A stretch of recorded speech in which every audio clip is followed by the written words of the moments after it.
passa por esse prédio, na rua Ramiro Barcelos, dificilmente imagina a história que há por trás. Inaugurada na década de 50, a construção faz parte da história artística de Porto Alegre e também do país. Aqui dentro funciona o Clube de Cultura, inaugurado há mais de 60 anos por um grupo de judeus com o objetivo de fomentar as manifestações culturais. O Hans Baumann é um dos sócios mais antigos aqui do Clube de Cultura, faz parte do clube há mais de 60 anos.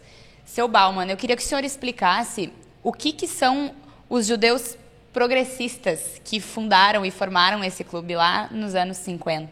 Judeus progressistas são todos judeus, tanto que vieram da Europa como os daqui, que lutam por um país independente, no caso do Brasil, país democrático. Eles fundaram o clube porque achavam que aqui em Porto Alegre não tinha uma entidade que defendesse culturalmente a nossa sociedade. No último dia 30 de maio, o Clube de Cultura completou 65 anos de história aqui em Porto Alegre.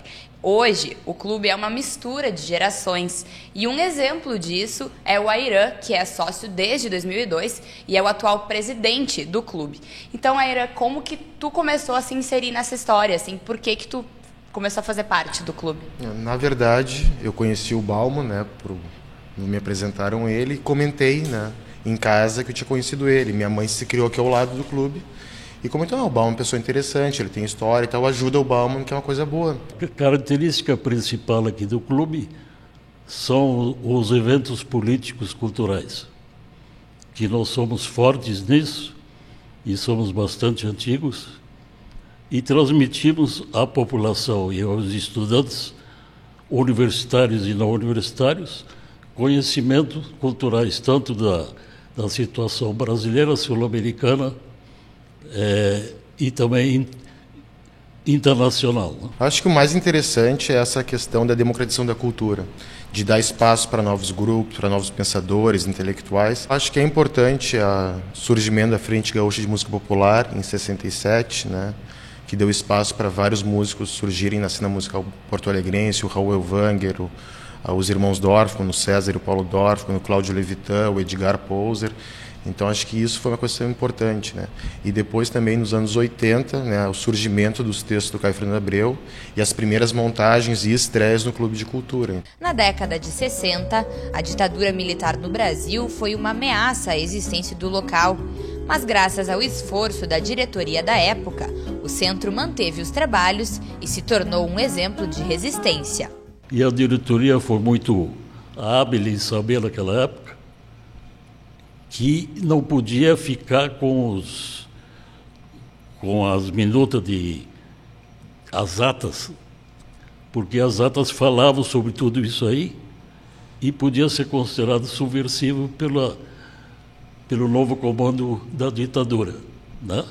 Aí nós levamos as atas para casa e modificamos completamente. Acho que um dos principais papéis que o clube cumpriu na época da ditadura foi de ser um espaço de sociabilidade para intelectuais, para dirigentes políticos e tal. Então o pessoal se reunia em alguns locais da Oswaldo Aranha, principalmente na Esquina Maldita, que era o Bar Alaska, o bar onde é o Mários, que tinha outro nome na época, na frente da Faculdade de Arquitetura.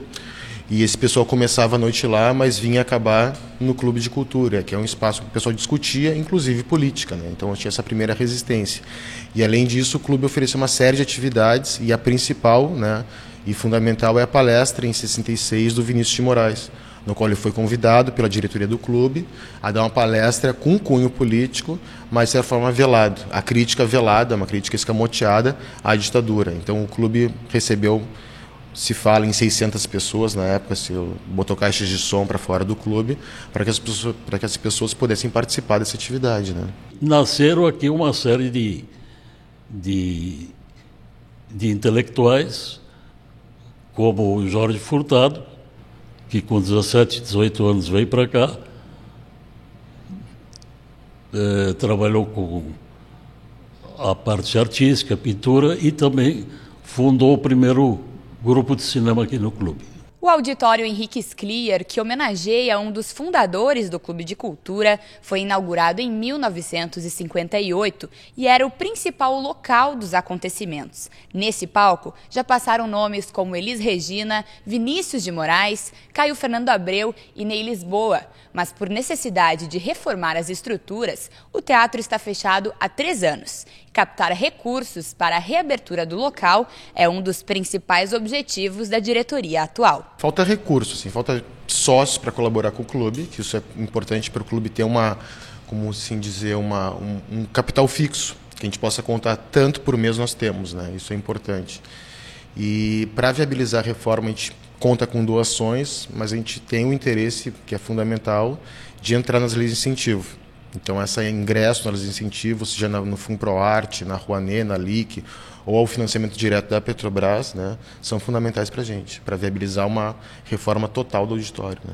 O Clube de Cultura conta hoje com cerca de 40 associados e mais de 70 colaboradores. Quem tiver interesse em fazer parte do grupo deve procurar a diretoria, na sede da instituição ou pelo telefone. O endereço é Rua Ramiro Barcelos, 1853, e o telefone é 3228-2035. Também é possível contribuir financeiramente com o clube através da dedução do imposto de renda.